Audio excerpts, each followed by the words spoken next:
Show. Always Irish Show. Always Irish Show. Sometimes it's good to just yell about football. What are you doing? Don't do this to me, Harry! The Ohio State. It's Ohio State! What do you mean, the? It's a poison! I almost stroked out and died over it.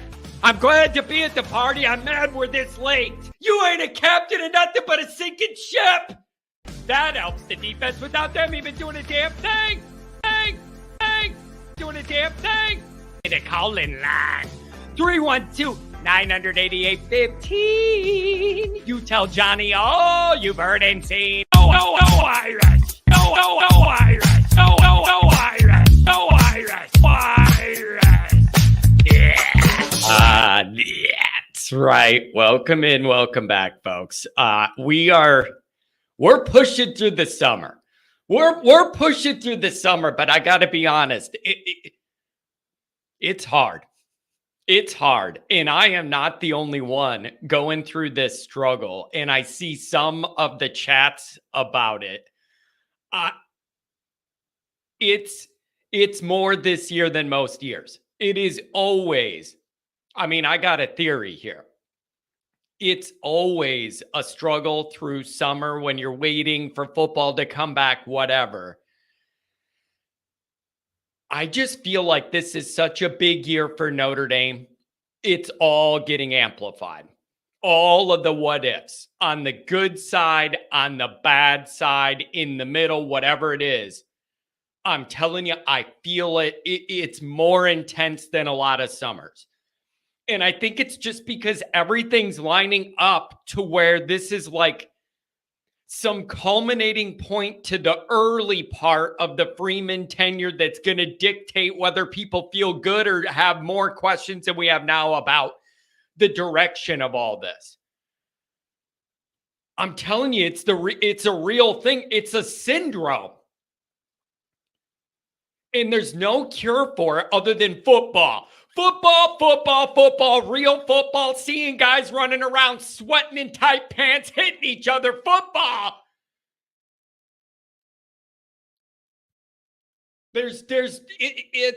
I'm telling you, you can just feel it in it. And some of it is, you guys, thanks for being here. Good morning, everybody. Some of it is, I can tell by even like the things people are worrying about when they email me or message me or reach out or disagree with one of my like people are grabbing onto these small things and then exploring them and blowing them up and worrying about them. And it's like some of this stuff, I'm like, it's only because we're all in our minds and it's summer. And it's getting to me. I admit it is getting to me. We need football back, people. Like, I know we need football back. And it's not like you're going to be sane when football comes back. Then comes all that week-to-week anxiety, and you wait all summer, then football hits, and the season feels like it's over in 1 minute. And it comes and it goes, and it's just like gone in a flash. I'm just saying it's a struggle. It's a struggle in people's minds. But I'm glad we go through it together, and we're not the only ones. And but with Notre Dame specifically, I've done enough cycles of these. This is goofy season. That's how you end up with a lot of clickbait. That's how you end up with a bunch of BS articles and YouTube titles to get people to, everybody's desperate for whatever traction they could get when the numbers are down. So that's how you get into goofy season with a lot of this stuff. That's how you get Heather Dinich digging for ESPN clicks by putting out, it bothered me. And I know it bothered Adam yesterday, too. He messaged me. Angela, good to see you. It's always good to have a Rudiger here. It's on the bingo sheet. Where is it? There it is. Always good to have a Rudiger here. It's on the bingo sheet. 480. I see you. We're going to go to you soon. But Heather Dinich posted this tweet yesterday saying, Oh, you know what could happen this year? Has anybody thought about this? You know what could happen this year? Notre Dame could beat Florida State at home on November 9th. But then Florida State could win their conference. And then that would mean that Florida State gets a bye and they get ranked higher than Notre Dame, and Notre Dame would have to play week 1, even though they beat Florida State. Isn't that amazing? Everybody write a million responses to it to get my engagement up on Twitter. Bro, we knew that 2 years ago, lady. 2 years ago. We were sitting here doing that episode saying, okay, here's what the new format's going to be. Notre Dame could do this and then end up not with the bye and all that. But it just bothers me because it's so clearly desperate to fill click space for this time of the year. But it's just, we're digging that up and she's acting like it's a novel idea. Oh my God, I work for ESPN. And I'm this big shot reporter. It's like she just came up with this novel idea yesterday that Notre Dame could go 12-0 or have a really good year and not get a bye and all that stuff. It just gets to me. We knew that not 1 year ago, 2 years ago, we knew that. And she's over there acting like an intrepid reporter breaking the news. It just bothered me. We already know. We already know. Oh, that's another. Oh, Eric, I love you, but you're going to trigger me again. 6 minutes in, my blood pressure's off the charts. I'm telling you, Eric, that's the other thing.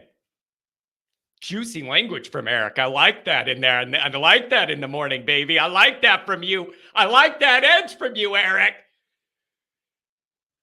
Eric, you might know more than I because you're in the Ohio State content space.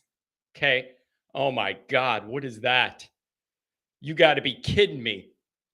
If only John knew how to run a show the way ESPN knows how to report quality news and content. Oh my God. Dude, their programming's, it's unwatchable. It's unwatchable. Like the programming, the morning shows, the debate stuff, all the pre-canned stuff. And they always have like 2 or 3 things that are always there that they sit there and debate for 20 minutes. And it's same thing let's talk about how the Cowboys are going to be for 90 minutes. Let's talk about LeBron's legacy for 90 minutes. Oh, it's unwatchable. It's unwatchable. But I can't. Yeah, Saban's here to say, yeah, he's going to sit there and talk about morals and how to build a team the right way and all this stuff. And I'm going to want to choke myself. Seriously, it's you can't watch it. It's bad. And they mix a whole bunch of things into it that isn't relevant. It's bad programming over there. But that pissed me off because everybody, she was like acting like something about her acting like she was breaking that news and was real proud of it. Rubbed me the wrong way. That's I think what it was, is her acting like it's the middle of summer and I'm going to drop this bomb and the Notre Dame fan base is going to react and get me all these clicks and all this stuff. Lady, 2 years ago, everybody knew this. We were talking about that not last summer, this summer. Okay. Geez. Commander Luke says, John brings up 5 reasons Notre Dame could fail this coming season and leaves out Freeman. Sounds more like building excuses again for Freeman. Commander, that's not how I was approaching this. It's understood. Wait, you got this all twisted, man. I did the show with the 5 reasons that Notre Dame could fall short or whatever. But also, it's understood that if any of those things happen that makes us fall short of expectations, that it falls on Freeman. That doesn't need to be stated. That was cooked into the episode. Like under the umbrella of the multiple different things I could see going wrong this year, like it all falling on Freeman that's baked into the equation. This moment is what it is. This year is what it is. So that's already built in that all that stuff's going to fall downhill on Freeman, man. What was I supposed to do? Add a 6th bullet point called if Freeman doesn't learn, you need to have 11 guys out there and not 10. It's his fault. Like, we all know that. We're down this river. We're down this river, man.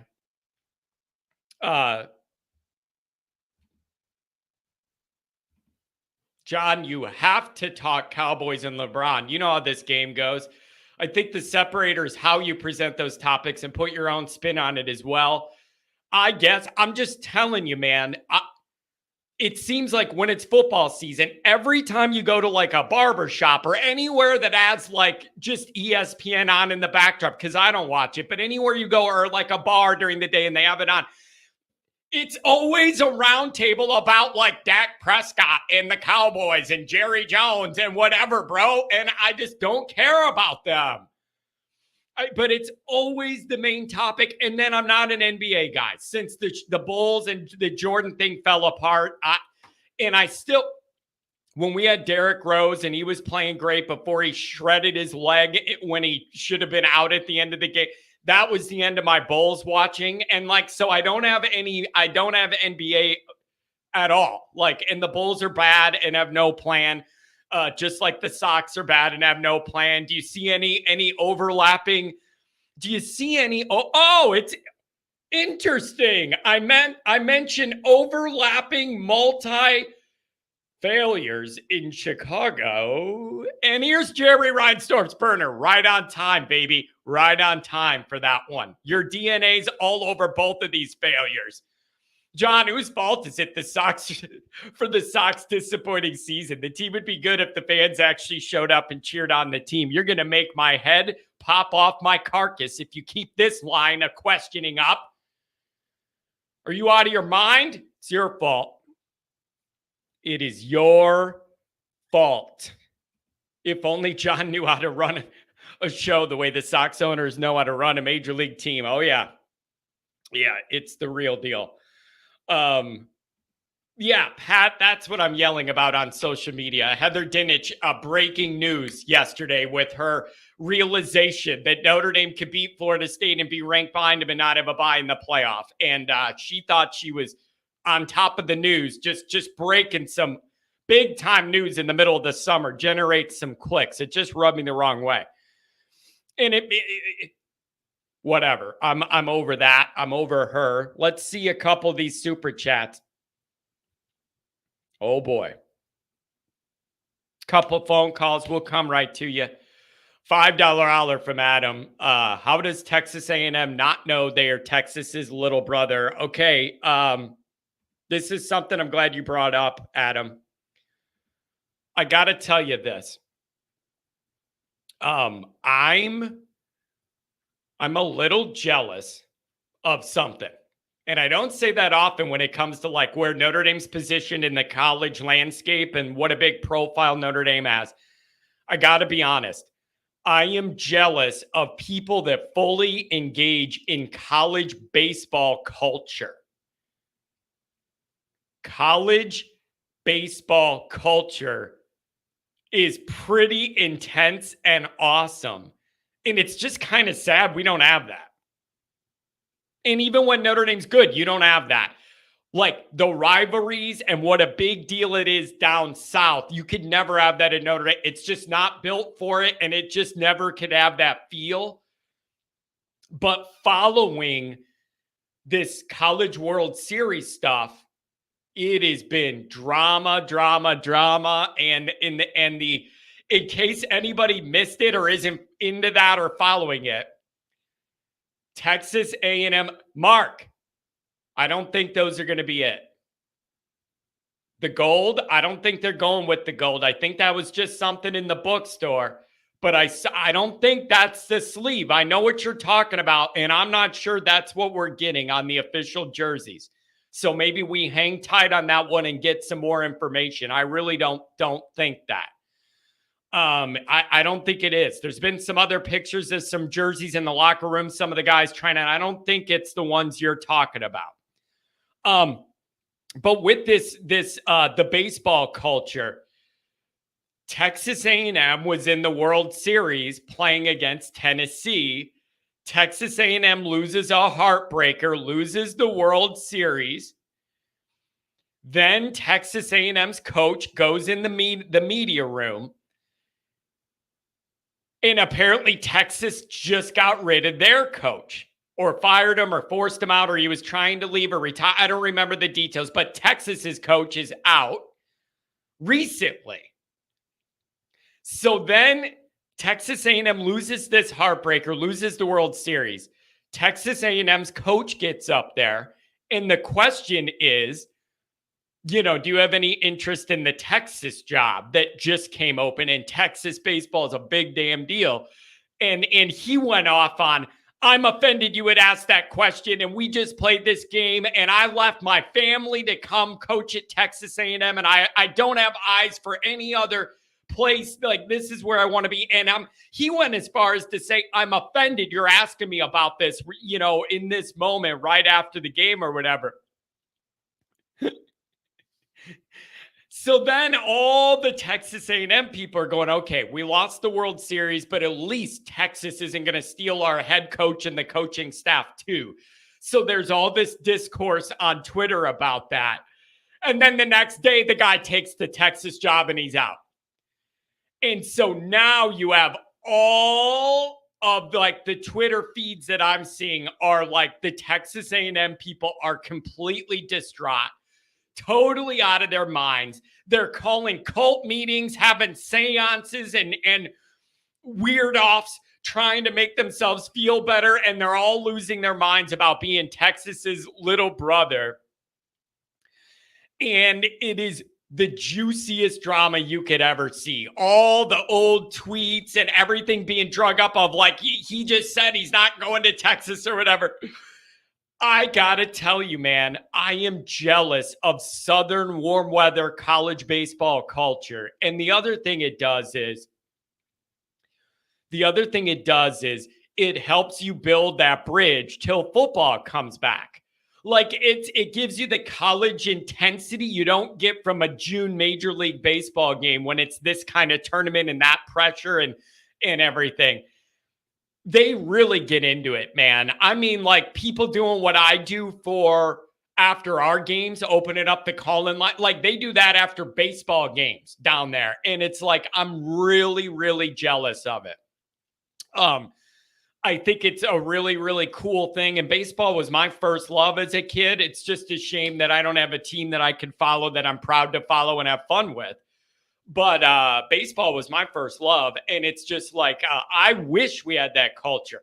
Even when Notre Dame was making it to the Elite Eight and everything, it didn't have that culture. We got into it, but there wasn't those hated rivalries and all the intensity and all the going back and forth. It feels like a football debate. And it was really, really interesting. Texas A&M is not Texas. That's what you need to know. And they're really struggling to figure that out. And it was a tough realization yesterday. Texas A&M just isn't Texas. Texas is what it is. And Texas is just a big deal. It's just one of those iconic brand name college programs. It's just Texas. You see that Longhorn and it's Tech. And it doesn't matter how many cults Texas A&M has. It's never going to take off like Texas. Those people are so completely bizarre. So completely just weird. I can't wait to be done with them. I'm already at that point, you guys. I am ready to be done with the Texas A&M, the whole thing, all the people, the weird cults. People think I'm joking when I say it. No, I mean it. Keep your kid within arm's length. Like I'm not saying that to be a troll. I do not trust those people. I look in their eyes and something ain't wired right. I can look in their eyes and tell something ain't wired right. Keep your kids within arm distance if you're going to that game. I don't trust those people around my people. I don't. So I'm ready to be done with them. I'm already annoyed by them. I'm already scared by the cult and the male cheerleader overall gang and the way they move and the way they talk and the way they look. They're not wired right. I could see it in somebody's eyes when they got a problem. They're not wired right. There's something wrong. There's something wrong with them. I don't understand, but I don't like it. I'm already sick of it, and we got a long time before we could quit talking about them. Oh, it's going to be a long time. What else do we got? Phone calls. I'm coming to you.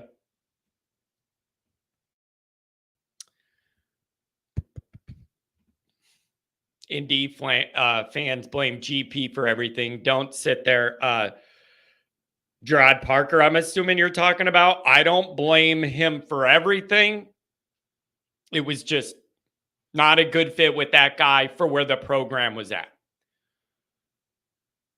You get what I'm saying? Not a good fit. Like the program needed somebody on the offensive side of the ball that had a lot of experience and could help Freeman and take charge of that side of the ball and be able to kind of do it and run it. And you just know it's going to be okay. You didn't have that. You didn't have that. And again, ain't this the truth? If John says you ain't wired right, you for sure ain't wired right. I know I'm not wired right, but for different reasons. Like, I know I'm not wired right, but in a totally different, my miswiring is totally different than theirs.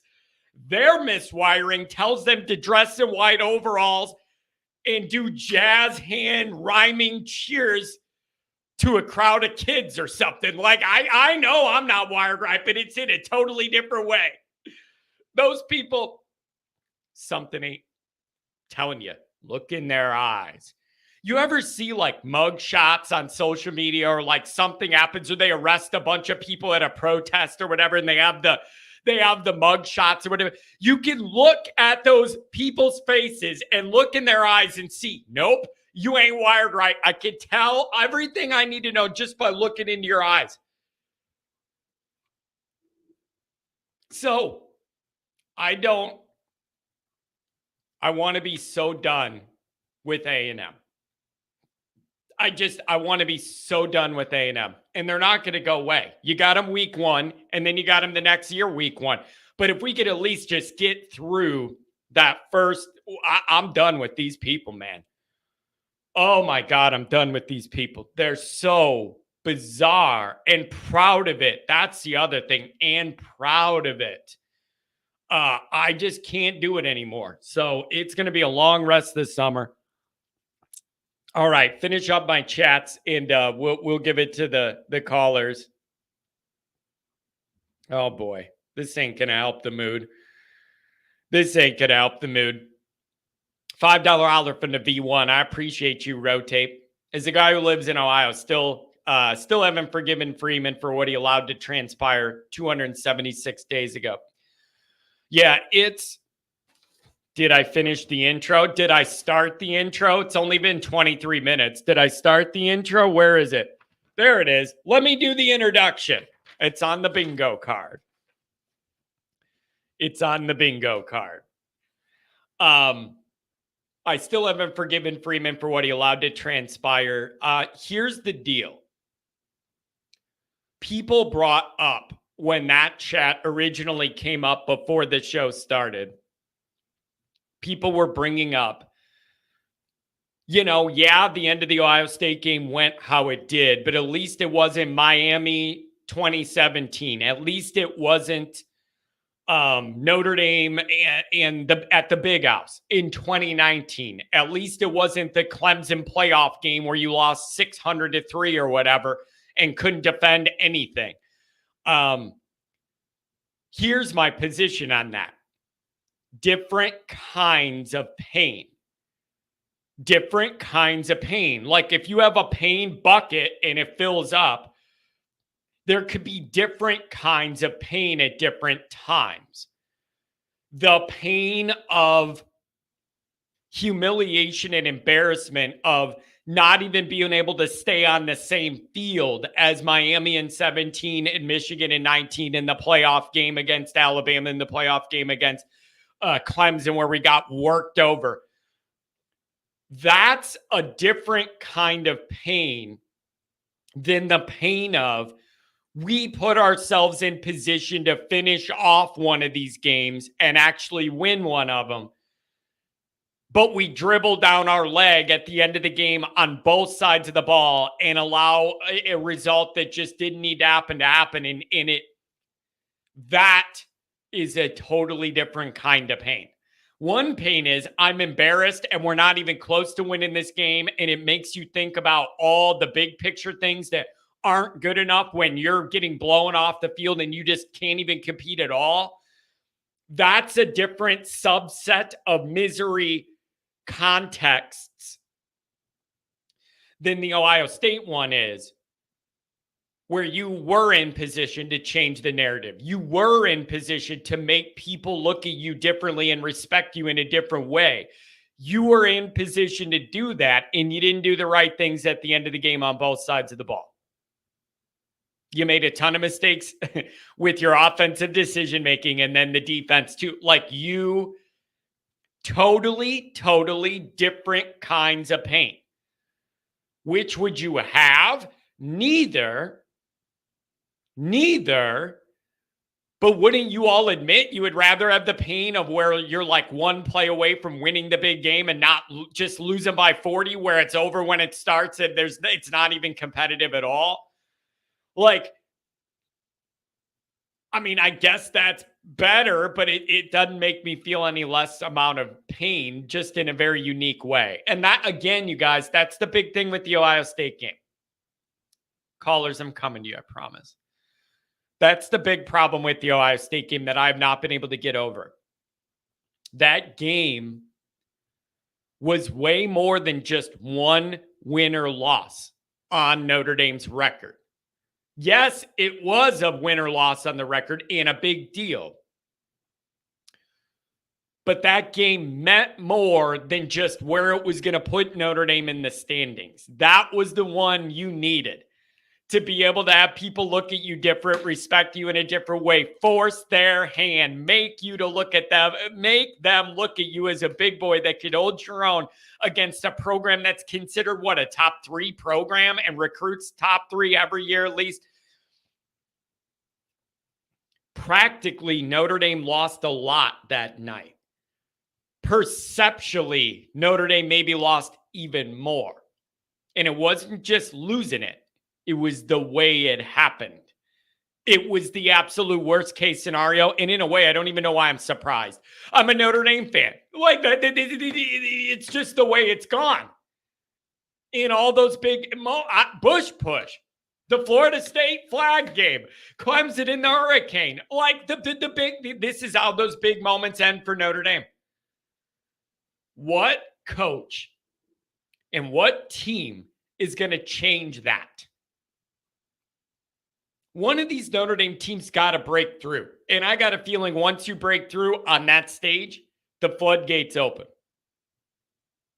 But you got to break through and you actually got to win one. But that's the reason that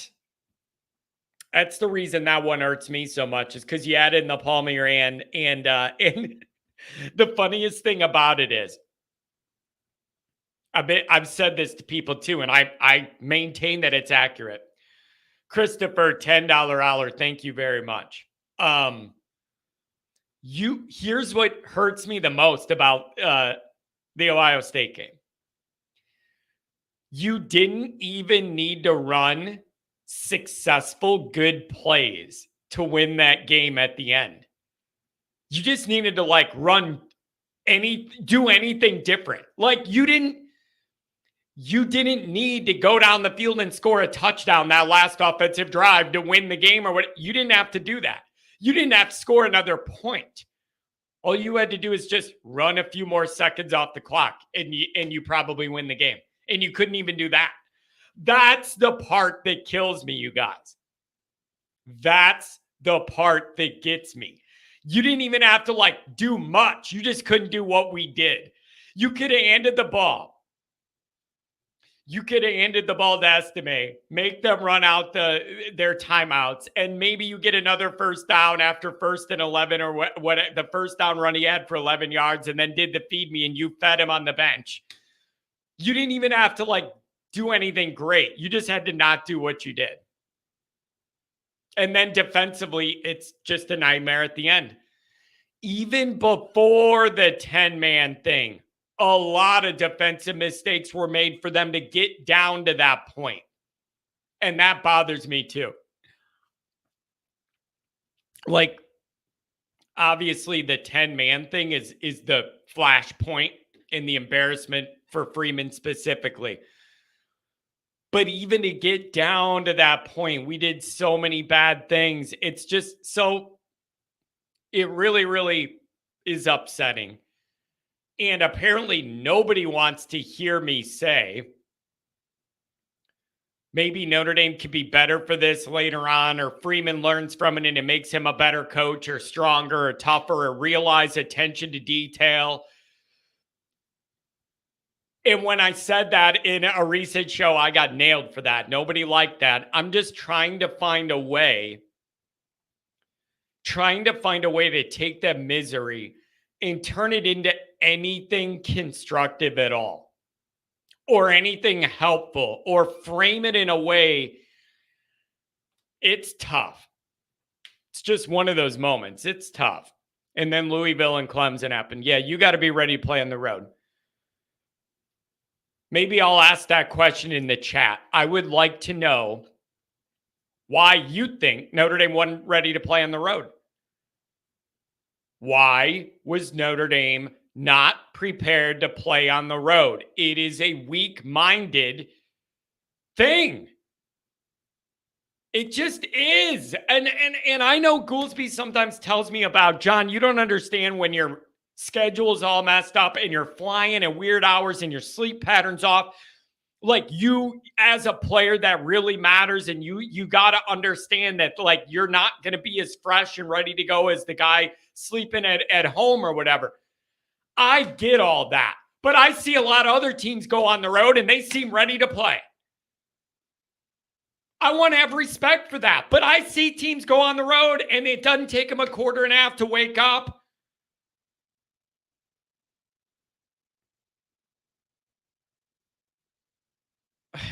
So it's just brutal, man. Hail to the national champs. Yeah, dude. For sure. This show's really pro-Michigan. Yeah, hail to the champs. Jason Smith. In a weird way, I was okay with missing the screen pass because they were going for the nail in the coffin. Yeah. But if you're going to do that, even that play, if you're going to do that, is it smart to do it to the side where there's an All-American rushing off the edge that has been playing great all year and in that game against you? That's where we're going to do it to? What's the kid's name? With the long hair, and he's a great athlete, super athletic. I get that you want to go for the jugular by doing that, but that's where we're going to do it, is right where that, on the side where that guy is, and then we're going to line drive it.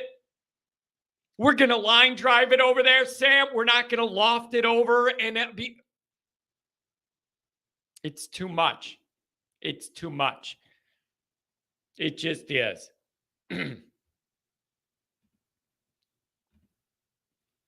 Andrew, John, I think Braum and Dabo and Elko outcoached us. Braum and Dabo pounded the ball early. That's our one issue on D.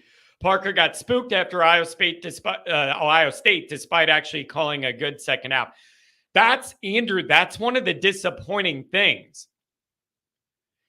Notre Dame moved the ball on Ohio State throughout that game way better than I thought they were going to.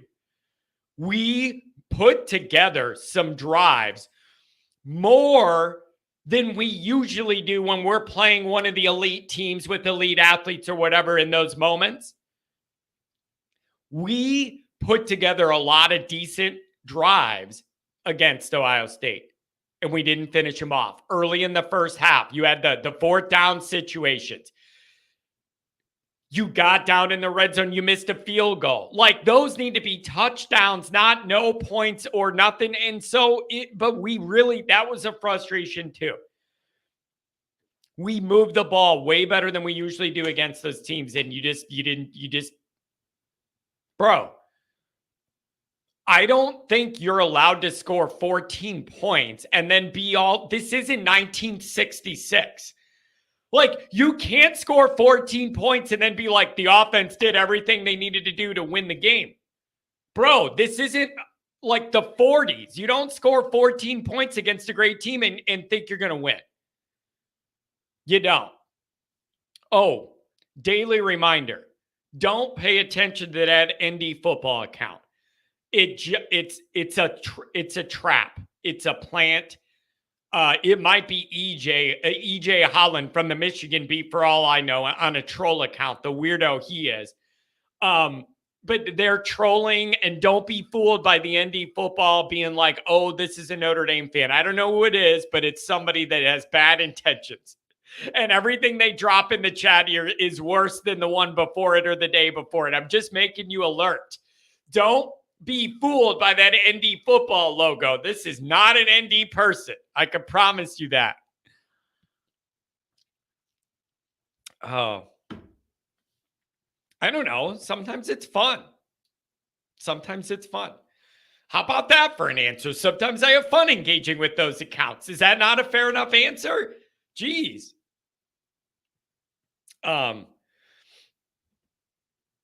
I don't know.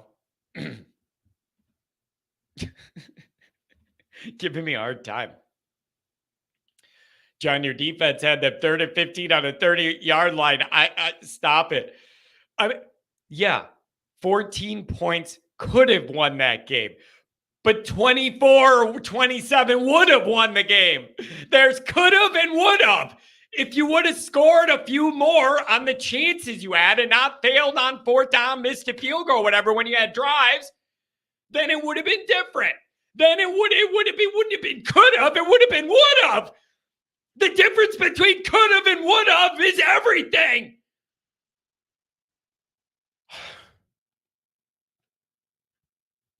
The dropped interception, you guys.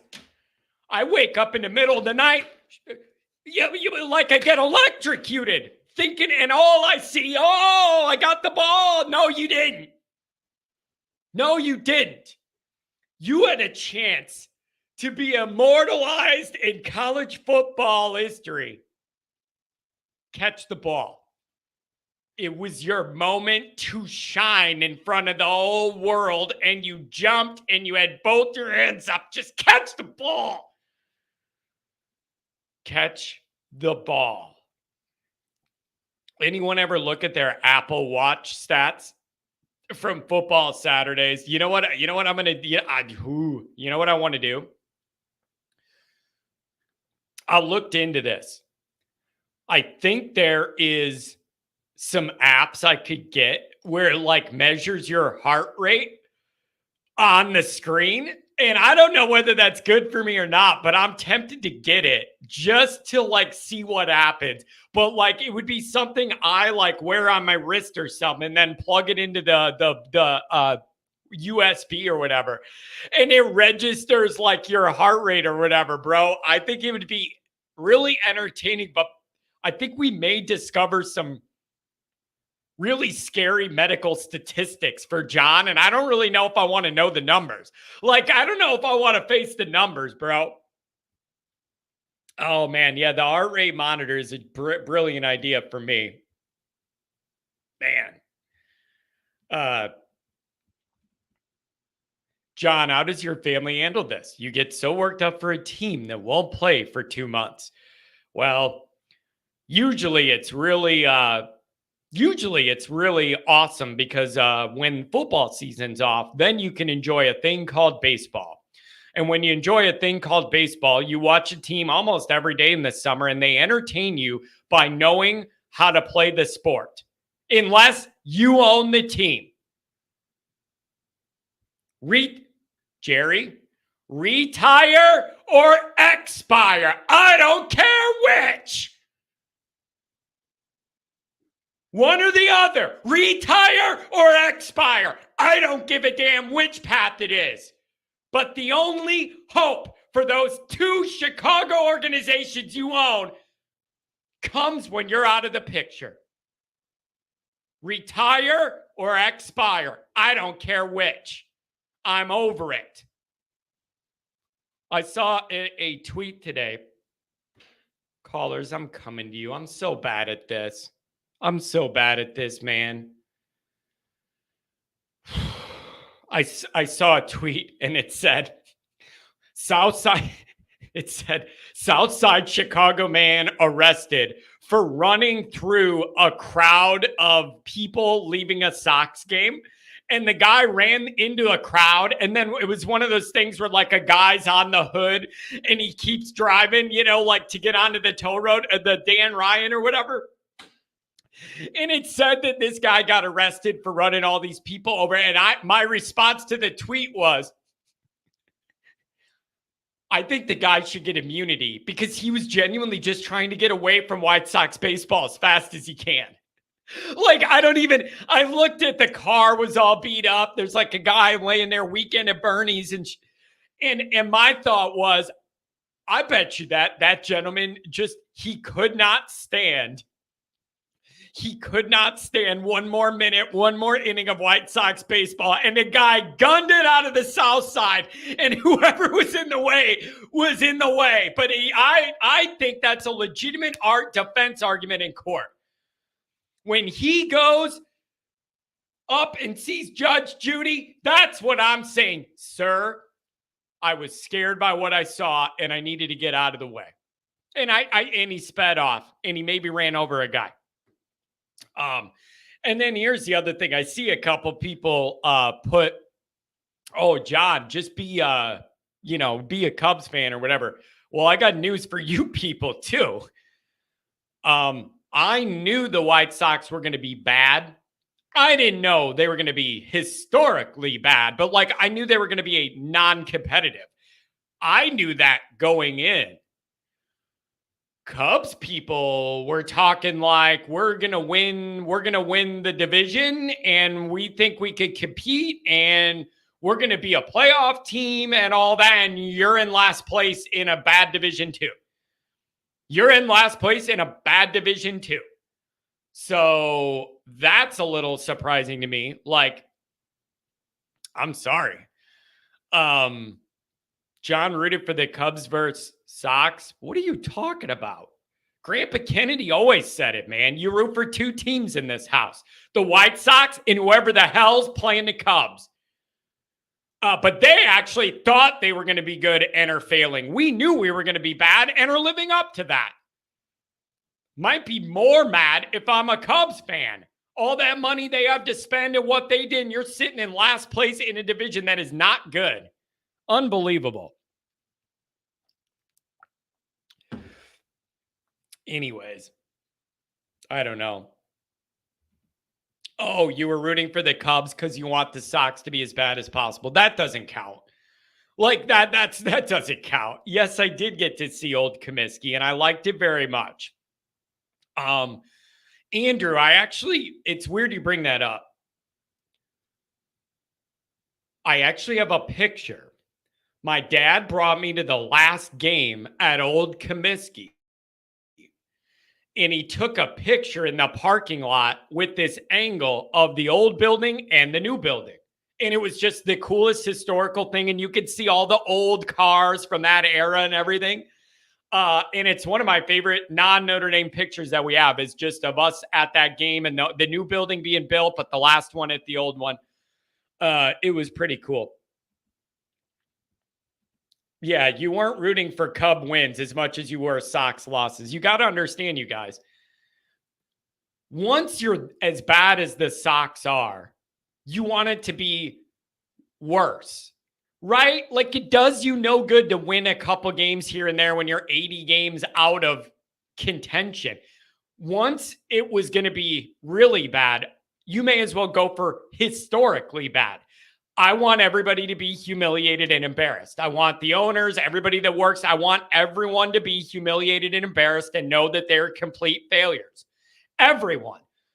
From Jerry all the way down to the people that scam you in the parking lot and rip you off and tell you they're a parking guy, take your money and then leave and you ain't in a parking lot. I mean, the guy that sells the wieners. I want everybody to be embarrassed. So I want it as bad as possible. Break every record. I want him to have the worst record of all time. Why not? Doesn't do you any good to fail and be just short of that. Do something. Oh, man. It's unbelievable. I wonder if they actually leave to Tennessee. Yeah, they've been threatening to go to Tennessee for a while. I don't know, man. I think it's likely sometime Jerry goes bye-bye and then his kid sells the team, probably stays in Chicago, and maybe they get serious about trying to contend. That's the only light at the end of the tunnel I have is when there's new ownership. Really, really awful place to be. 480, what do you know? 618 coming up after that. 480, what's up? Hey, what's up, man? How you doing, John? I'm doing very good, my friend. Sorry to make you wait. I'm really bad with that. I just get going on stuff. Oh, it's all good, man. I was listening to you and cleaning up around my place before I get out of here for the day. But yeah, man, I was just listening what you were saying, and I'm gonna tell you, man, that Ohio State game. That's one game, man. I don't know if I can ever get past. The only thing that's gonna make me get past that game is us winning the national championship. All right, let me ask you that what hurt you the most about it? Like, because it is a unique way that it's a unique feel for us, the way that all set up. And it was different than a lot of our previous recent big game losses. I would love to know, like, what hit you particularly hard about that moment? Well, what got me, man, was like you said, man, it wasn't one of these games where we just knew we weren't in it and we were just trying to keep it close to make it look like we did, like we were in the game when we really weren't. Like you said, the Miami game in 2017, yeah, Michigan game in 2019, these playoff games we're in where we just got the doors blown off of us, and we just want to, make it look like sportsmanship to a degree. This was a game where we literally had control, really the entire game. If we didn't let that run, if we didn't let what's his name, Henderson, go for that touchdown run, I mean, literally, man, could we have said that we could have held Ohio State's attention to no touchdown the entire game? One blown play, I feel like that play alone is what kind of, it set us back a little bit, man, in terms of the rest of the game. But we still had leverage and control to still win the game when we came back and scored. And then it's like everything just collapsed, man. I think what it was is just, this is what I felt. I felt like the coaching staff, their eyes got wide open, like, wow, we are really in position to win this game. And I think they freaked out. They lost the focus of what got them there. Yeah. And that's what I'm looking for with Freeman in year 3. It's like, look, man, like when we get in positions where we know we are in position to win the game, we can't break. We got to stay the course the entire game until the clock says 0-0-0 and the game is over. The same momentum, the same attitude and things that we do going into the game that keeps us there in the game has to be that way the entire game. We can't fold. We can't break. We can't give 1 ounce of doubt that we don't have control of the game.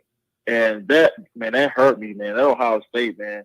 I remember, I think I called that night or the next week. I told you, like, I was shaking, man. I remember standing up, man. I was shaking because I was looking at myself. Oh, my God. We can ready. I feel like I just kept saying, we can ready to beat Ohio. We're going to beat Ohio. And then, man, we get down there, man, and just, like you said, defensive plays.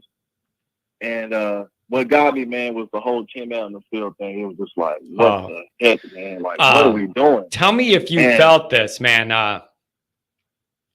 Like, I felt this pain in my stomach, like a genuine. Me too, just man. like turning in your like turning in your stomach of just like grinding pain. Like Kent's laughing for saying we were shaking. Oh, I was shaking. It was, and then I was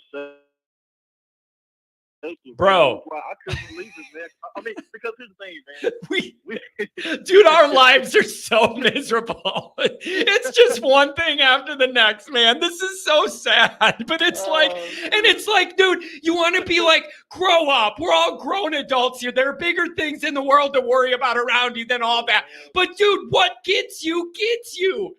Oh my God, my stomach was just killing me, man.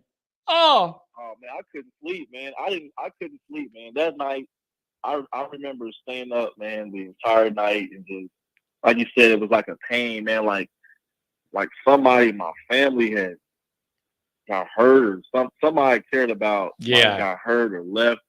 Like that's how I felt, man. It was that kind of pain, because it's like it wasn't a game where we weren't in it. Yeah, and that's what pissed me off, man. It's like I was hurting, then I got really pissed because I'm like, we can't piss away opportunities like this, man. Like that was like you said, that was a perceptional opportunity to change the narrative about. It was a big deal. Notre Dame. It was a big deal. It was a big deal, man. Yep. And you added it home. You had the whole moment. It was all there for you on a tee. You added it home. You had the great vibes, the electricity around campus.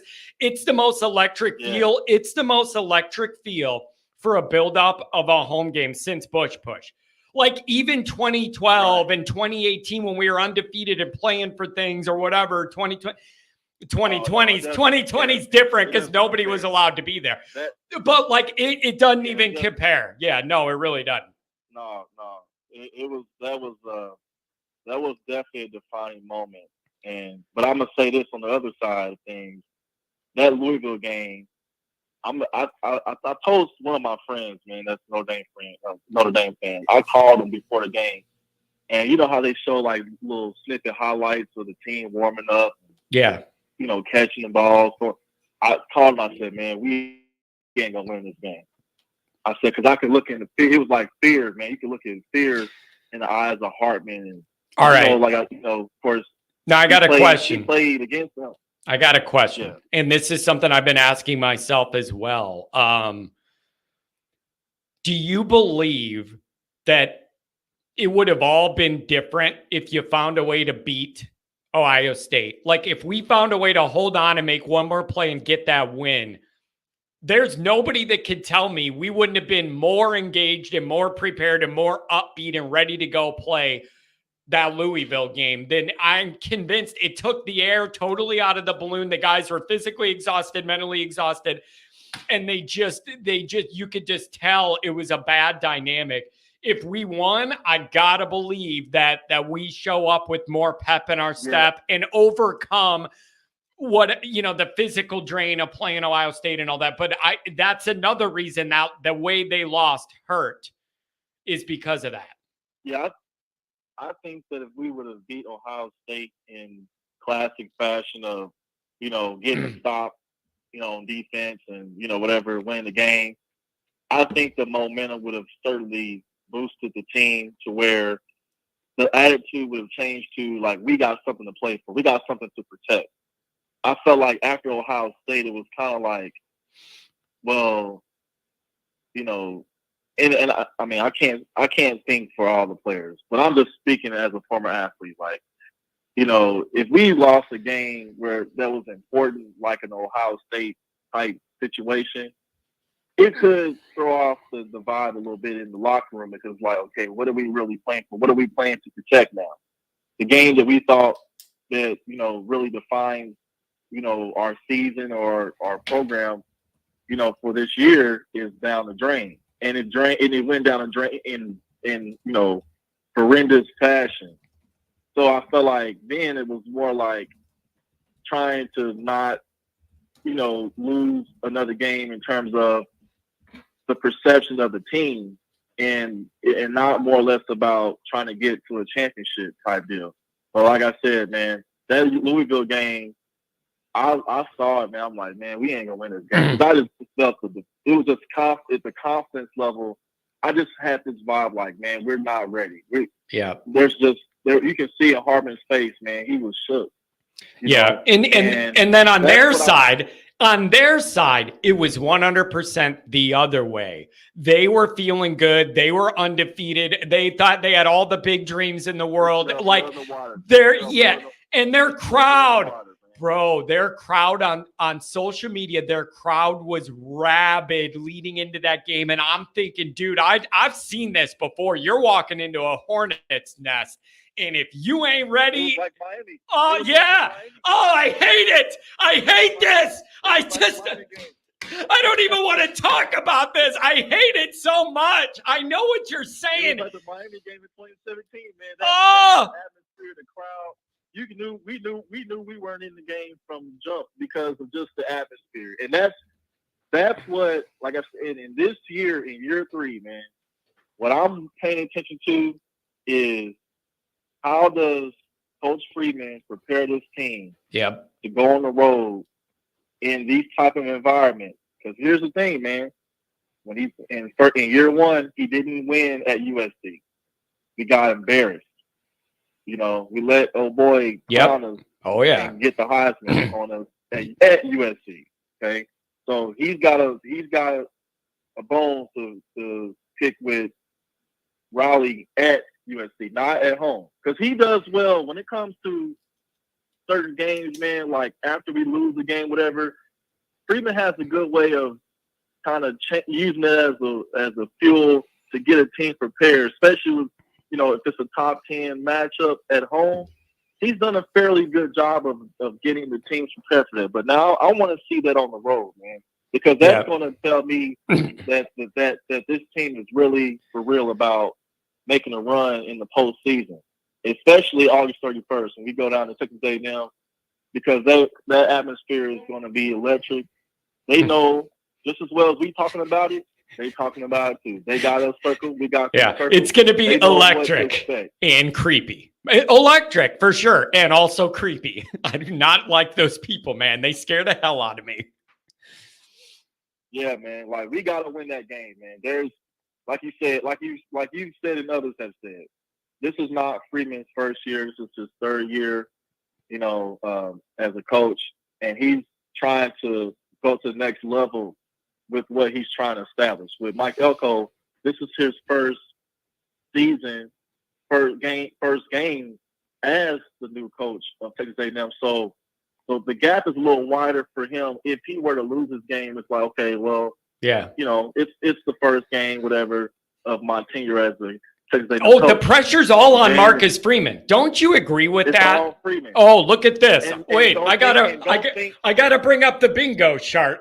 Year three, game 1 versus year 1, game 1. It's on the bingo chart. Here we are again. The pressure should be on Freeman. He should have an obligation to have his program further down this winning path than a guy game 1, year 1. 100%. The pressure needs to be on Freeman. Yeah. And don't think that Elko doesn't realize that.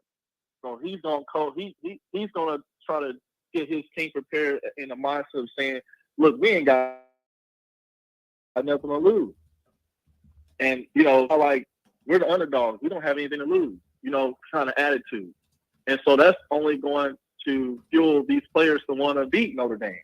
So we got to go out there, man, and we have to set the tone. This is how I want to see this game start off. When Mike Denbrock, if we get the ball first, I want to see Mike Denbrock throw 3 deep balls. I don't care if we go 3 now on the first drive, first series. I want him to send a message like, this ain't the old Notre Dame where we just want to play conservative, you know, run the ball 3 times and go into, you know, this whole attitude of just like being conservative, man. I want Denbrock to show them like, we're going to stretch the field on you today. Don't you expect that? In all parts of the field. Don't you expect some of that out of Denbrock? He tends to be more aggressive and kind of doesn't have the fear some other guys have, and like wants to try and do some fun things and let it rip. I don't think Mike Denbrock's afraid of that style. And we just haven't seen enough of that at Notre Dame. And the other thing is, let's be honest, we haven't always had the personnel to get that fun and wild to do some of the things we might want to do too. That's a part of the equation as well. Right. I think that I really feel like we have the advantage in terms of if we can attack some of the holes in the secondary with Texas A&M, because their front seven is going to give it to us. Yep, they are. And that's where I'm really looking at the O-line, man. Like, we have to, the O-line has to gel together, man. Like, there has to be a game where, look, I understand it's the first year of some of these guys been together and working together, but they're going to have to. That's going to be a game where it's like, I don't care, man. Figure it out and get through this game. Like, we can work on the other little in-the-window stuff afterwards. You're right. But that game, Rudolph has to get it right. Yes. Because we can't let any clashes happen in that first game with the O-line. I'm right there with you, because I always take crap when I say, if you're O-line then I expect you to be good enough in the biggest games to play good enough to put us in position to win. And then I always hear the comeback of, John, you don't understand X's and O's. It takes an offensive line time to gel, blah, blah, blah, blah. You can't expect them to play all together week one, whatever. My response to that is very, very simple, and I believe very fair. I don't need the O-line to be a polished final product week one. What I need them to be is just good enough to win. And then you have a breather after that. Then you have Northern Illinois. You could gel the rest of your gelling after that. You just need to be good enough to get a win. And what helps, John, is having a quarterback like Riley Leonard, where, and that's why I feel like it could really be to our benefit, having a dual threat type quarterback, if he's ready and available going into that game. Yeah. Where, they're going to have to defend him for more than just thinking he's going to stay in the pocket and throw the football. Yep. Where they're going to have to worry about him stepping out, doing RPO and running 7-8 yards, stretching the drive. Now, let me ask you that's this. What we didn't have with. I got to ask this, and it's been in my brain all summer already. My question to you is, what do you make of the interesting matchup of Riley Leonard going up against his former head coach that knows him and his game better than anybody in the country? What do you make of that back and forth cat and mouse game and everybody, all of that familiarity? What do you make of that dynamic? I think that, it's going to be a chess match, because there's things that Riley Leonard knows about Elko's defense, of course, because he's literally in practice with Elko, every day at Duke. So he knows the type of system and structure he likes to run with that defense. On the flip side, though, I think with Elko, it's like he knows Riley's deficiencies in terms of what he's good at doing as a quarterback, what his limitations are. I think it's going to come down to what Denbrock can get out of Riley Leonard that extends far beyond just the normal things that Elko knows that he's not as good at. And that's where I say, man, it's going to have to be a combination of everybody, receivers, running back, O-line. Everybody is going to have to be on their A game. It can't just Riley Leonard. In the first game of the season, he can't carry the whole weight by himself the entire game. He's not going to be ready for that. It's going to have to be a combination of everybody coming together, doing their job, being cohesive, and getting the job done in the first game of the season. Because Riley Leonard's not going to be ready to carry the team on his shoulders in the first game of the season. Yeah. He's still trying to deal with players and all that kind of stuff. I'm telling you, that's why you brought Denbrock in here. Yeah, that's why you brought Denbrock in here. I need you to figure it out. He's going to be different. Figure it out. And if you have fears that their defensive front is going to really tax your new and developing and unsure offensive line, then you need to plan for that and know what you're going to pivot to if you're having trouble, whether it's quick hitters to Love on a passing route to beat that guy, right? Like, you need to come And that's up the thing, with man, all that stuff. With Love, man, with Love, I really feel like Jim Brock is going to use him in the pass game a lot, man, this season. Yeah. And that's going to be so good for our offense because that dude, man, you get him in space. Yep. He is going to be dangerous, man.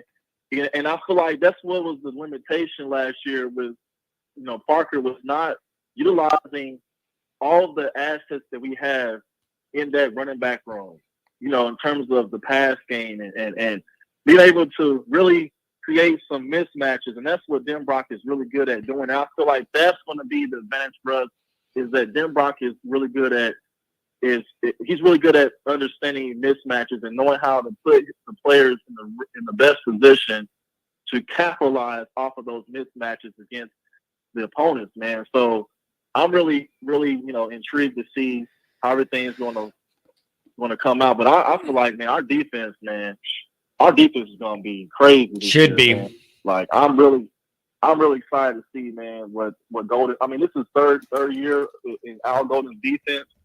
I really feel like, man, we should really go to another level. I hope so too. With our defense, everything. And if you really think about it, one of my really only big complaints about that defense is, in every game we lost, there was one bad run fit that lost us the game, where it was Clemson had one, Louisville had one, and Ohio State had one, even though there was a hold or two that wasn't called. Every one of those, right at the worst time in those games, we got gashed with a run right up the middle. It happened in all three of the losses. One bad angle by those linebackers, and it was over. And one missed tackle in the hole, and it was over. If you could tighten that up, this defense should be really, really good. And I expect that to travel to A&M and be ready early. I expect that to happen, man. These linebackers, man, I'm really excited to see these young linebackers get out there and play. And I think that's going to be a surprise for us, man. So we're going to see really good linebacker play that we haven't seen in quite a while with the defense. Should be fun. It's just going to elevate. It's going to be fun to watch, man. Yeah. It's going to come down to, the defense has always put us in position for the most part to win these games. Yeah. It's going to come down to the offense. You're right. I agree with you. They have to be on the money, man.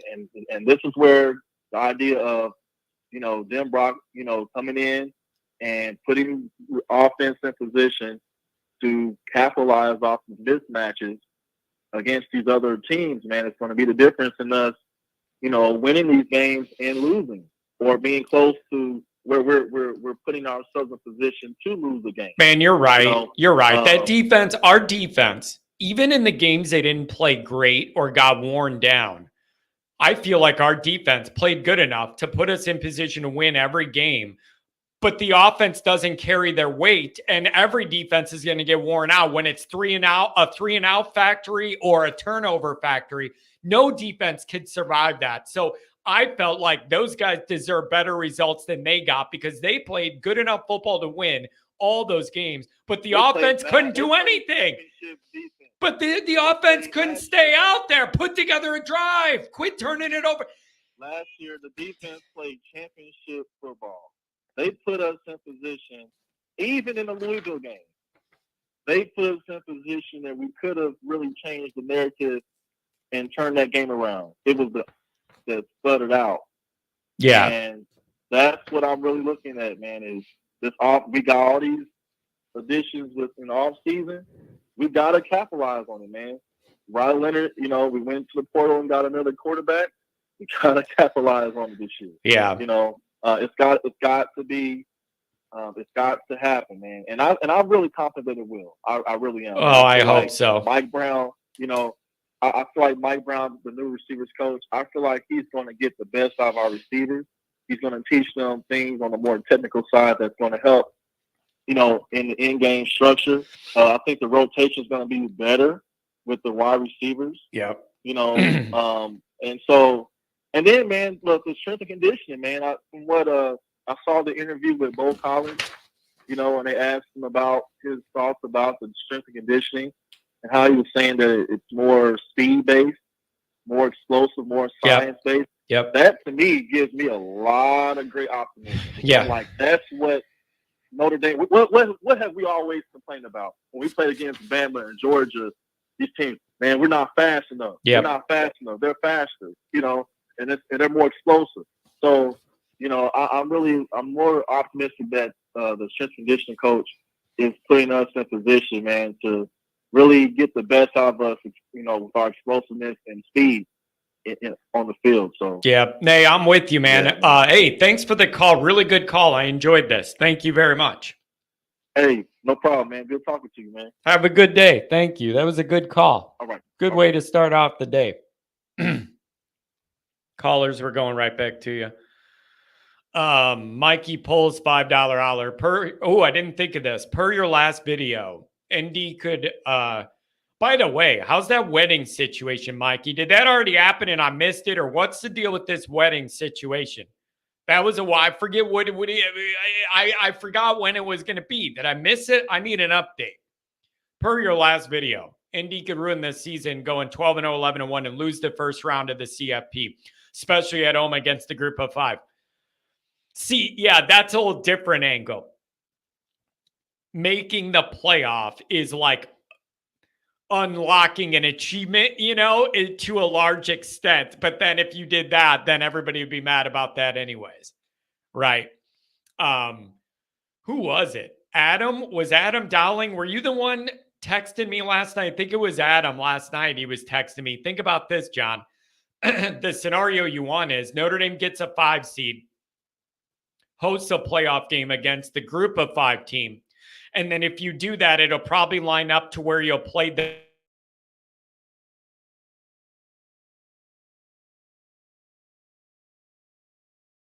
Big 12 champ after that in the next opportunity. Where did I go? What happened? Here we go with the internet again. Look at his checklist. Gets mad at the White Sox. Camera freezes. Game 1 versus year 1, 3-1. Game 3. A lot of respect for Mike Elko. Ohio State anger. 10 guys on the field. Follow me here. We're checking them all, baby. We're checking them all. That's Notre Dame's path. Get the 5 seed. Beat the group of 5 at home. Then the next round, you don't have to play the Big 10. You don't have to play the SEC. You could play the Big 12 team, and you're going to feel a lot better about that than the other conference champs. That's the way you want to do it. That's the way you want to do it. Tighten the what? Be careful when you say that.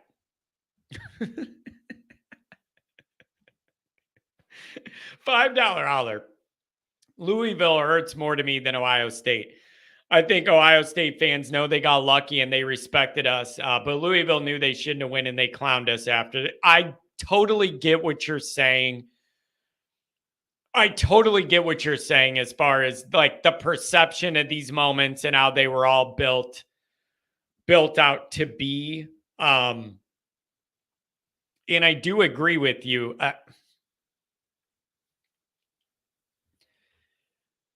You knew that Louisville thing was going to be a nightmare leading into it.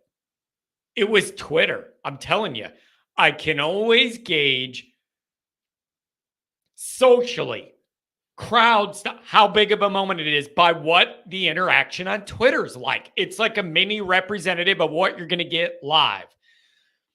Early in the week, the Louisville people were out of their minds, out of the woodwork, totally out of their minds early that week leading into our game. And I'm going, bro, combining the way these people are acting and building this up and what we just had happen, this is the danger zone.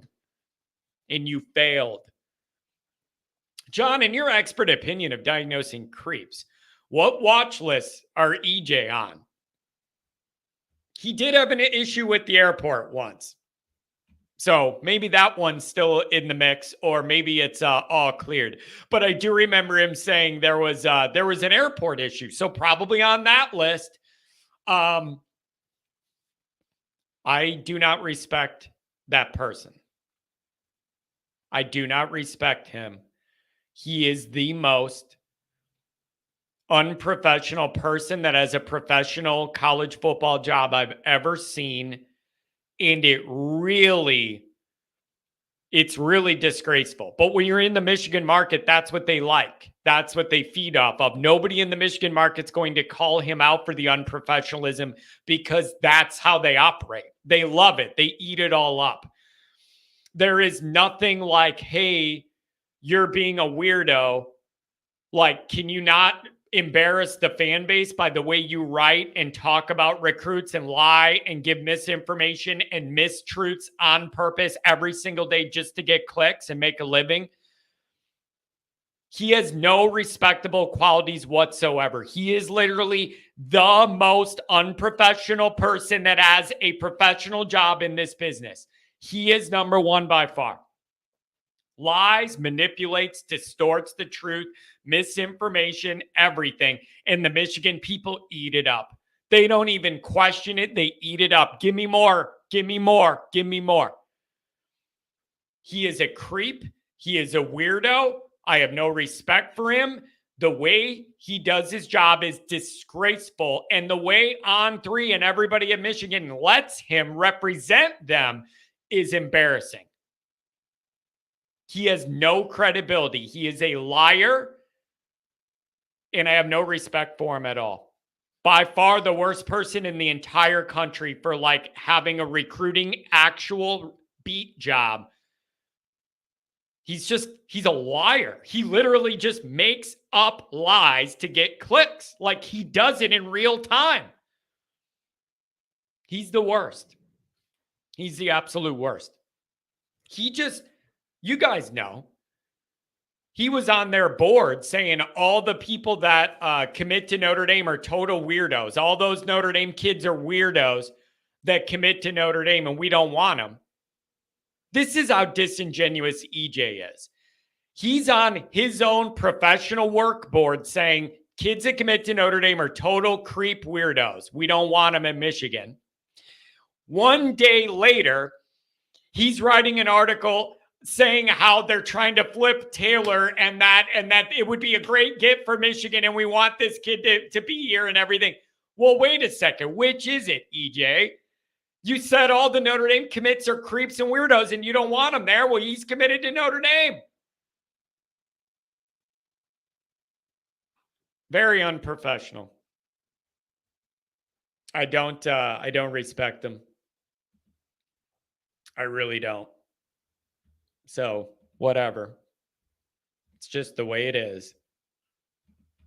Going back to the calls.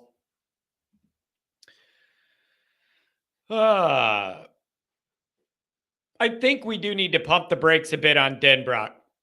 We have seen his show before. Really good coach, but we don't have LSU receivers. It might take some time to get a groove. It may take some time, but I still feel like even if you're having struggles, it's going to be in a better place than it was. It's going to be in a better place than it was. I expect to have some struggles, especially if that offensive line is struggling a little bit on their own. I expect there to maybe be a learning curve and all this stuff, but I'm still saying you're starting from a better place with the personnel and the vision for the offense with Denbrock than you were Parker, who felt too much pressure to call games at the last 2 minutes of a half and the last 2 minutes of a game. That was too much pressure for him to have to make decisions, so he let Gino call those plays in the 2-minute drills. Too much pressure to have to think that fast and think ahead and plan what you're going to call. So I agree with Andrew. There could be some struggles here, but I think you're starting from a better place, and I think you have more athletes to be able to work with to help you get where you want to go. But yeah, I mean, I especially if that offensive line has issues early in the year, buddy, things are going to look rough. Denbrock can draw up whatever magic plays you want. If those guys can't block it up, everything's going to look bad. And then people are going to go, I thought Denbrock came here to make the offense look better. And then I'm going to go, yeah, but where's O-line U not blocking anybody? I know how that's going to go. O-line U doesn't do anything, can't block anybody. And then the offense gets bottled up. And then it's like Denbrock sucks. And I'm going, well, bro, why can't What? No, look at this. Is this a joke? Too much pressure for Parker. That's Freeman's fault. Yeah, I know. That's why he tried to hire 4 other guys, and Notre Dame dropped the ball.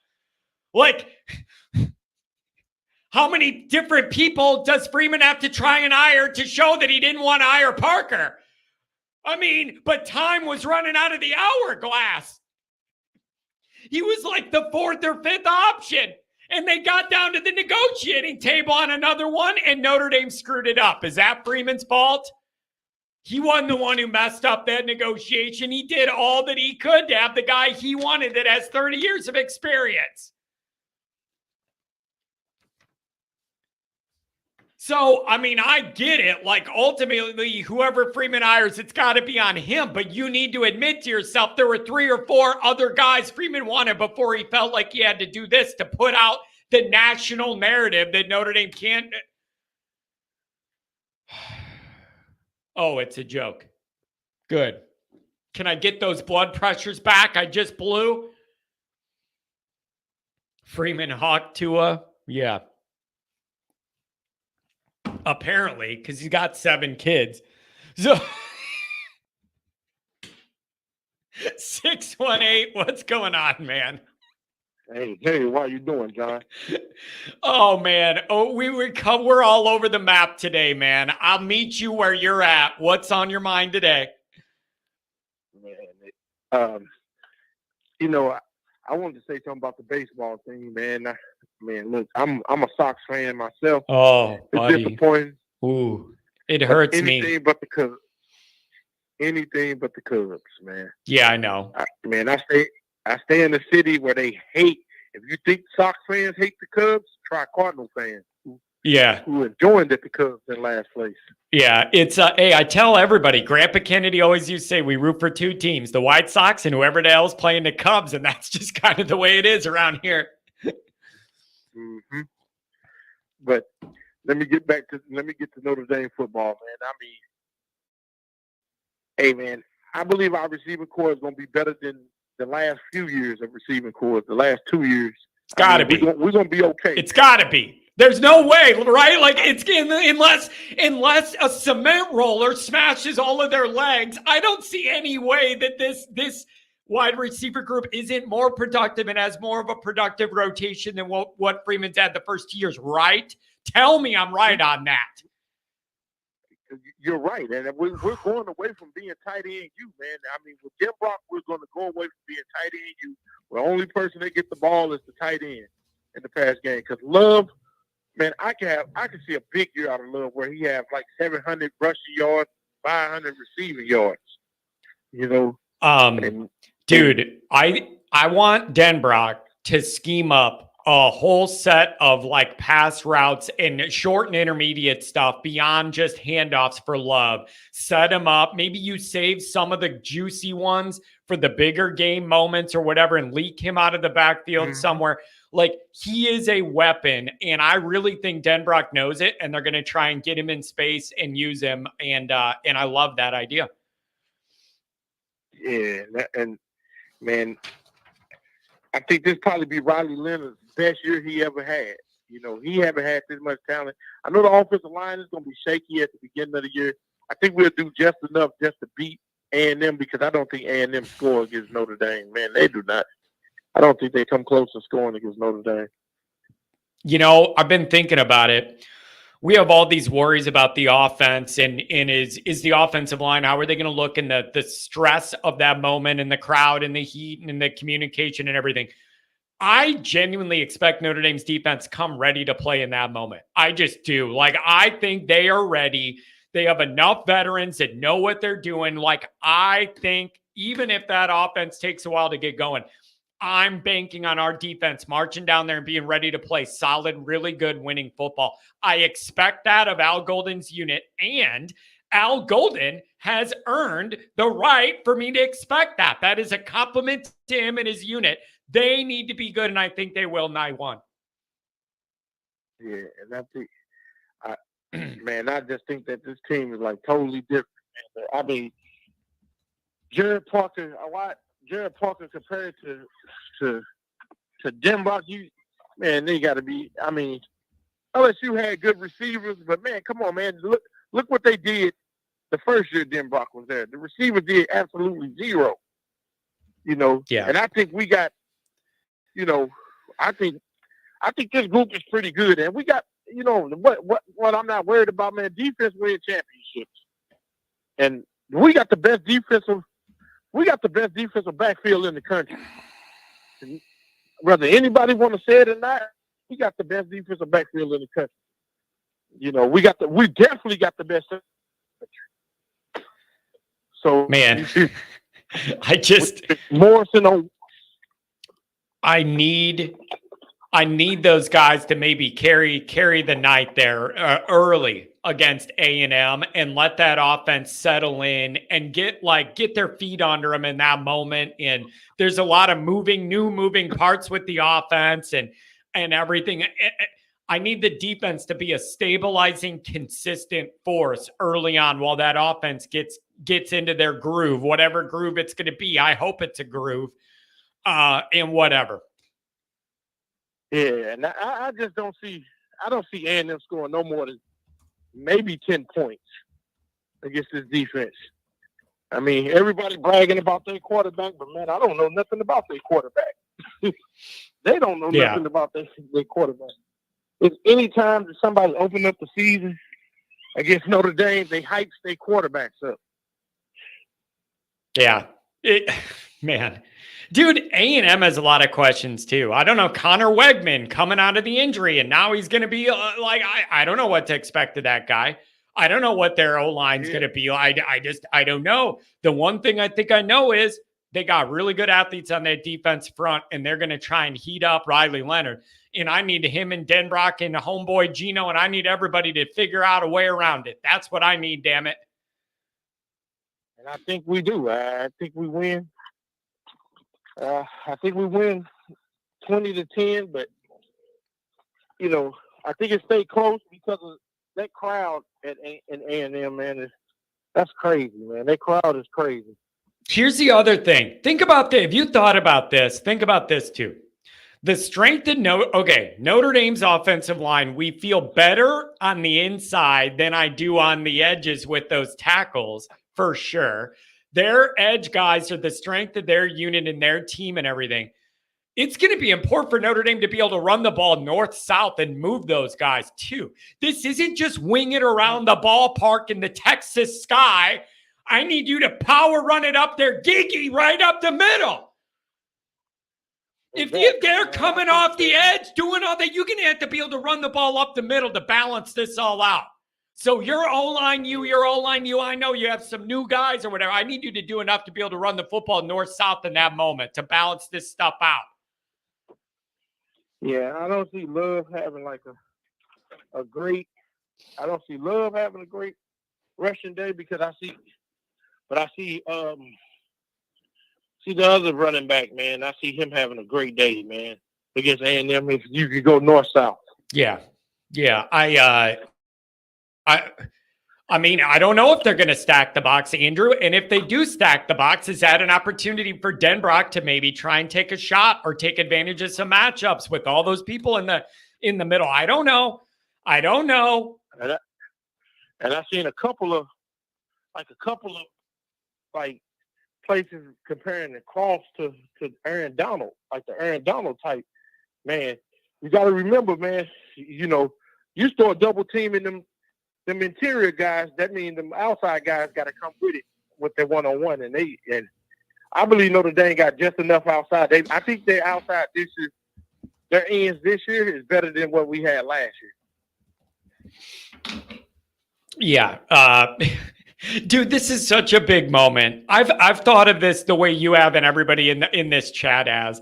So many different ways I've thought about this A&M game. What could go for us? What could go against us? What we need to do. There is no way for me to minimize what this moment means for Freeman and Notre Dame. I've been trying to be like, John, maybe you're overdoing it, like whatever. No, it is that big of a moment and measuring stick.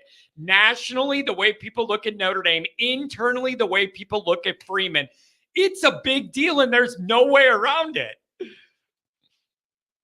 Yeah, I believe, man, like I say, I believe they beat A&M. I believe they finish the season undefeated.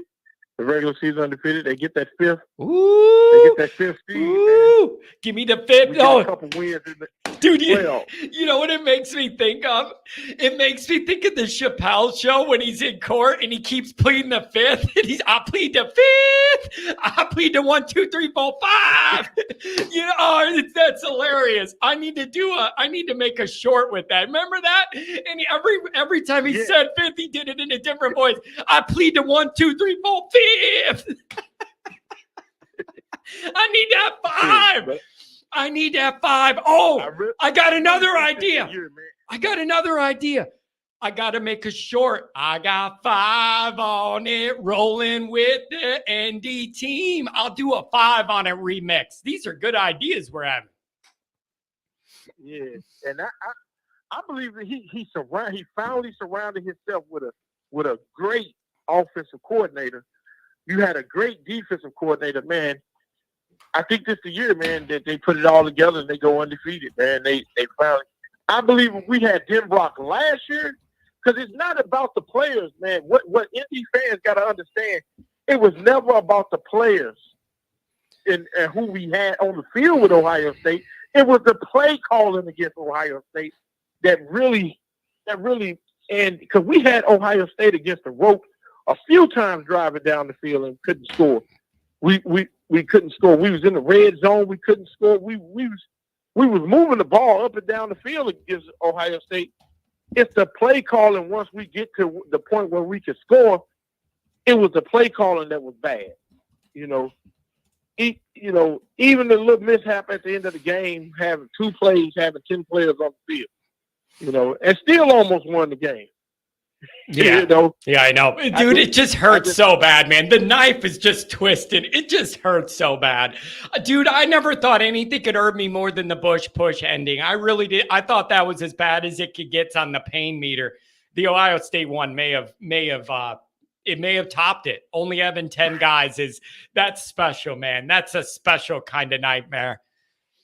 Yeah, I don't think nothing can get over the Bush push for me, man, because that was I was so upset, man. I mean, I was really upset, but I really think that this year, man, we don't have a team that's as talented on the schedule as. I mean, Texas A&M don't scare me as much as Ohio State did. We knew Ohio State had a lot of talent. Yeah, we just knew they was coming in with a new quarterback, and we thought I thought we had that opportunity to beat them, and it was at home. Going on the road is going to be a night game at A&M, man, and we just gotta get through that game, man. I don't think A&M has lost a lot of pieces, and the best part is their defensive line, man. I don't think they score that much, man. And giving them 10 points is like generous. I'm really thinking like 3 to 7. Oh man, I love it. If you could do that, I gotta think Denbrock finds a way that offense does enough. So yeah, I'm with you, man. It's going to be a big moment, and the build-up's going to be really hot and heavy, man. Literally with the humidity. So when we get into August, man, it's going to really intensify. Anything else on your mind? Always good to hear from you, man. Yeah, I really think against A&M defense, I think we put up 20 to 27 points. Man, they might not score no more than 7, man, and that might be late. And we wound up winning that game 20 to 7. Oh man, I'll take that. Single digits. Like, I won't even be mad about the 20, whatever. You just need to win it. And we'll see if your prediction changes as we go throughout the summer and you make your calls, man. We'll see if you're feeling frisky or if it goes up or down. We'll see. Hey, thanks for checking in on a Wednesday, man. Fellow miserable White Sox fan. I love you. We got to try and maintain our sanity together, okay? All right, my man. Have a good one. Thank you as always. 219's coming up. He's been waiting a while. Dude, you guys are putting some goofy stuff in the chat. I don't even want to respond to some of it. Some of this is goofy. Saying ND's wide receiver room is better than ever is not better than. Who would say better than ever? I'm not saying better than ever, better than the last 2 years. Better than the last 2 years is what I'm going to say. Not better than ever, but better than almost having nothing. And I know it's an odd concept for an LSU fan to try and think about a world where you don't have awesome athletes all over the field at wide receiver, but that's our existence, so back off. All right, back off on that one. I know that's a foreign concept to you, but to us, it's how we've lived. So try and understand it. You will say anything's better than it was. The reality is none of these players or position groups are proven. Yeah, you ain't wrong. You ain't wrong.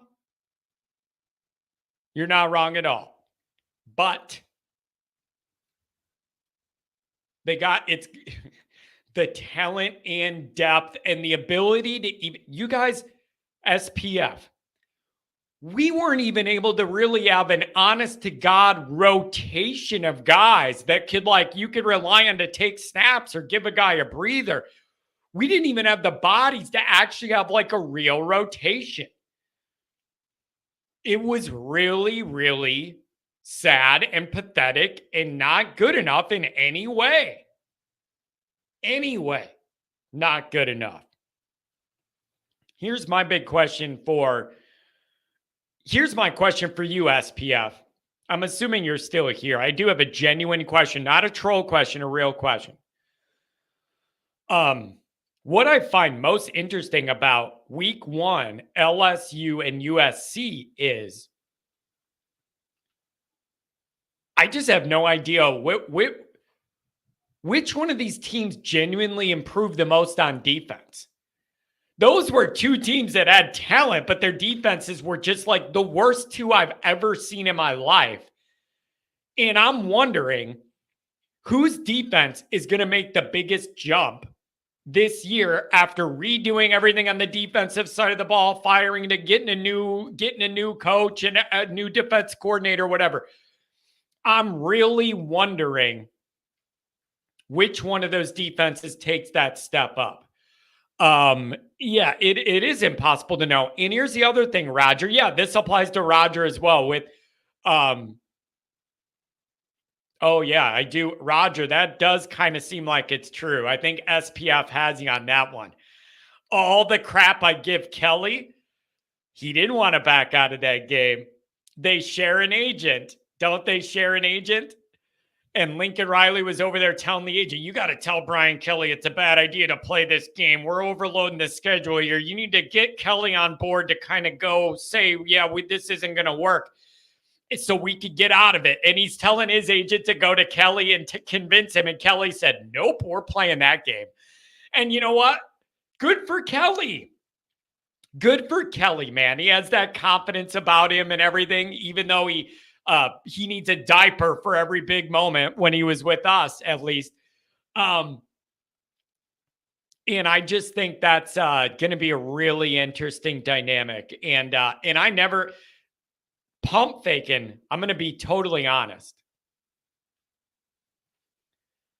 I know how much raw athletic talent is on the LSU roster. Just because of the part of the country they're able to recruit and tap into and whatever. I don't understand how that your defense could be as bad as it was. I'm not being mean. I'm not trolling. I just realized all that athleticism and talent, and you ran a defense out there that couldn't stop the runs after you eat at Taco Bell at 3 a.m. I don't get it. Coach Kelly has beat multiple top 5 teams at his job, and that's a fact. Yeah, I know. And I'm so sad and jealous about it. I wish he was still here.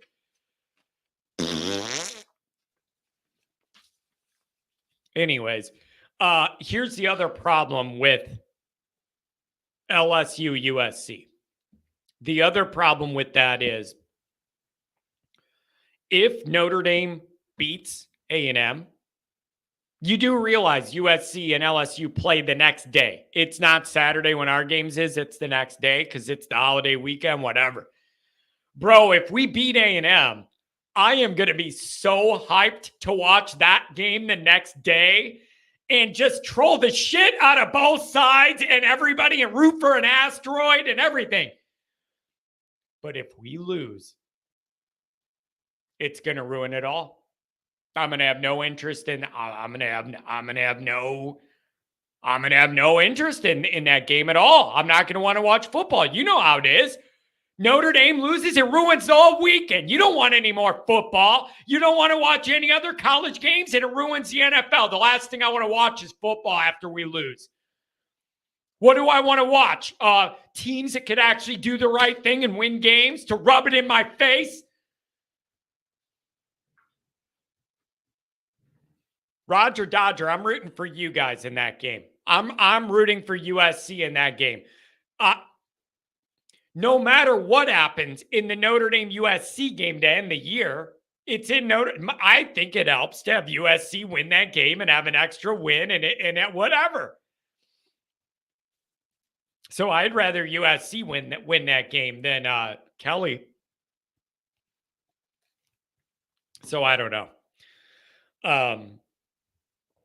But then again, I forgot Kelly took over a 5-5 team with 39 players. I don't know. LSU should never have a defense that bad. USC should never have a defense that bad. You almost have to try to have a defense that ineffective at playing defense. BVG style.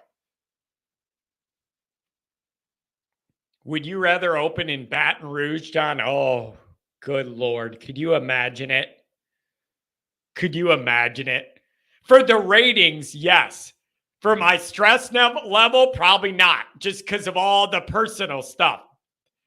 But for the traction here, good Lord. Could you imagine? 219, you're up on the line. What's going on? Welcome to the show. Hey, John. What's going on? I just want to say I think this Louisville game with the Peacock is a damn conspiracy on your guys' part.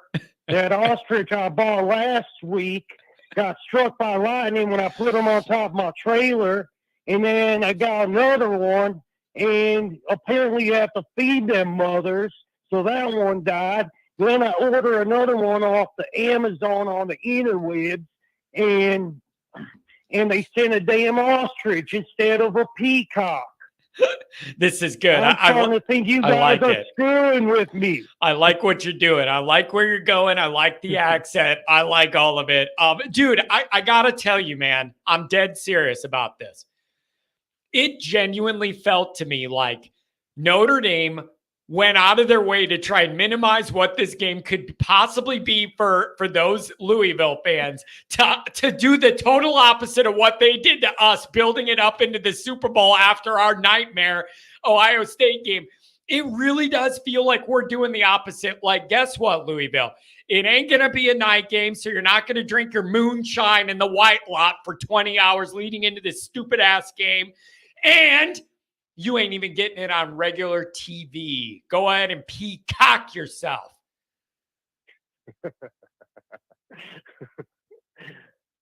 I'm glad that they did that. I'm a little worried though about it. The only reason being is because day games in South Bend, or at least in recent vintage, especially under Kelly, they could be kind of a drear fest. A little sleepy to start. Okay, yeah. But wait, follow me here. I've thought this through. Here's the deal. I was talking to somebody about this yesterday. If Notre Dame beats A&M, you're going to have carryover juice. Like when we come back home for Northern Illinois week 2, if you beat A&M, you're going to have the first home game excitement, and you're going to have that A&M victory. We're on it this year. This is, going to be different. You're going to have all that extra energy. And as long as you keep winning, you're going to have that energy, even if it's a 2:30 start for Louisville or whatever. As long as they win that first game and then nothing dumb happens, that will provide a kick. The energy's good at home if you're undefeated. And then it's when we have a loss or two, everybody checks out. Yeah, I definitely agree on that. If you lose to A&M, it's going to be tough getting the morale up. I think if we're undefeated at that point, Freeman will definitely get the guys up. Yeah. One other thing. Listen, you got to do less work to get the guys up when they're undefeated too. That's just the natural way it goes. When you're undefeated, the longer you're undefeated, the more everybody knows we're the real deal. We're serious about this, and we're on the right track here. It's an easier job to get motivated when you're undefeated and you're playing for everything, and your profile's rising around the country. Like, there's no way around it. Week 1 is so huge. It doesn't have to be pretty. You don't have to blow them out 1,000,000 to nothing. It doesn't have to be perfect. Just win that damn game. One other thing about our schedule that I'm kind of not liking too much, it's that Florida State game. I think we go another 8 games in a row, and Florida State is that last game.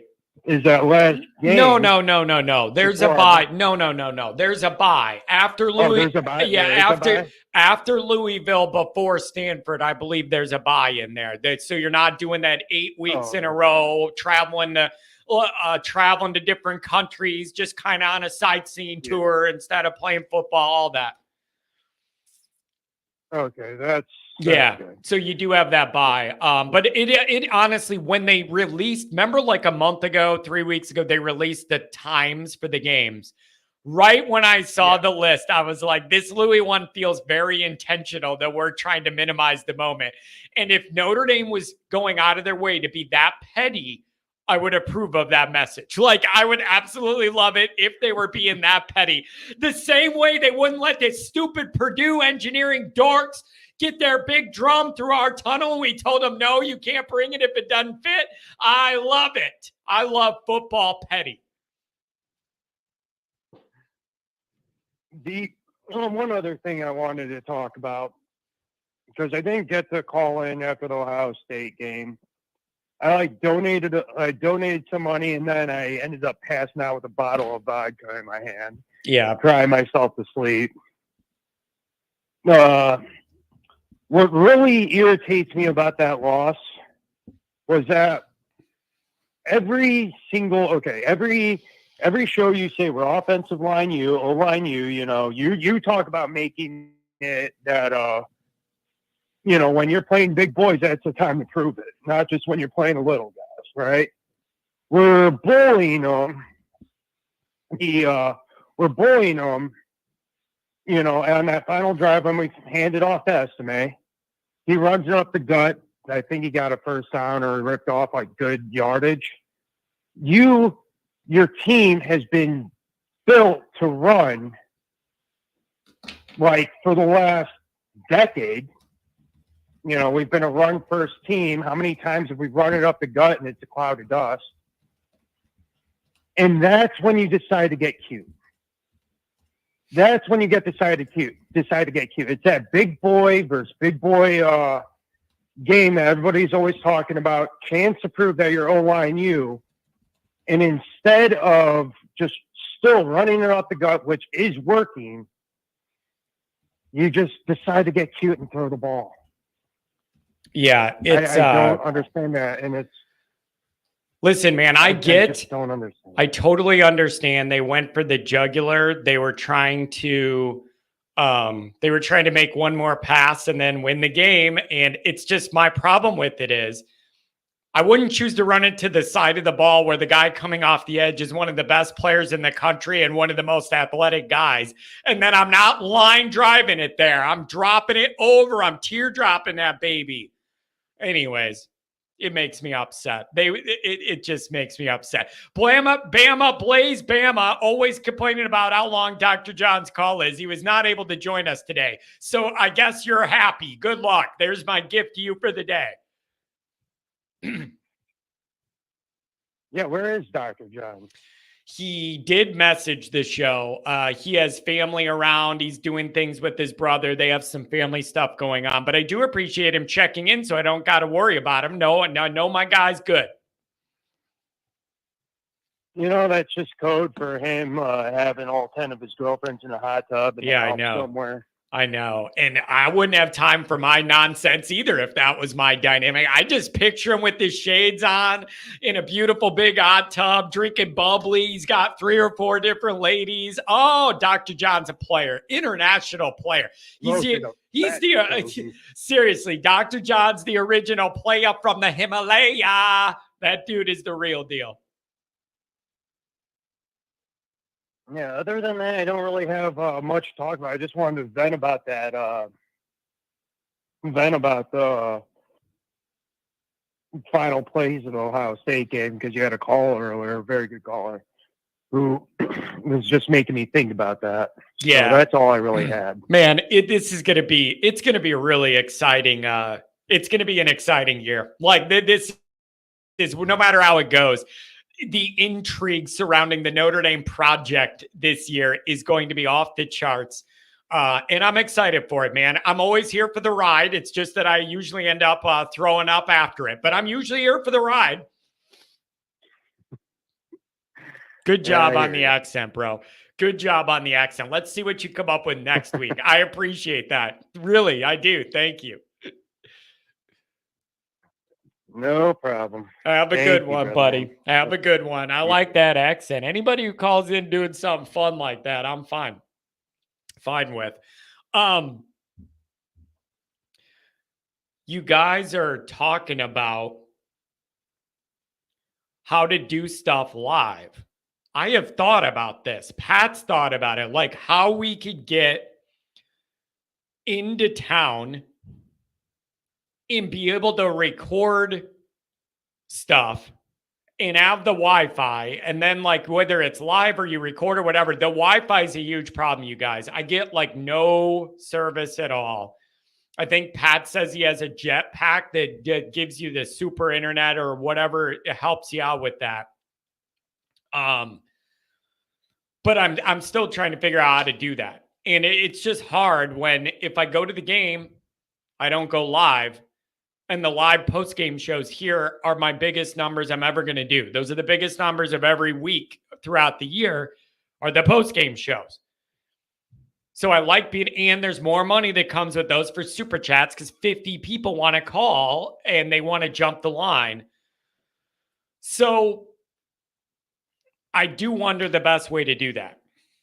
And I know people mentioned being at a bar and maybe like being able to set something up with the bar where like I could use their Wi-Fi and they set me up a little area in the back or whatever we do.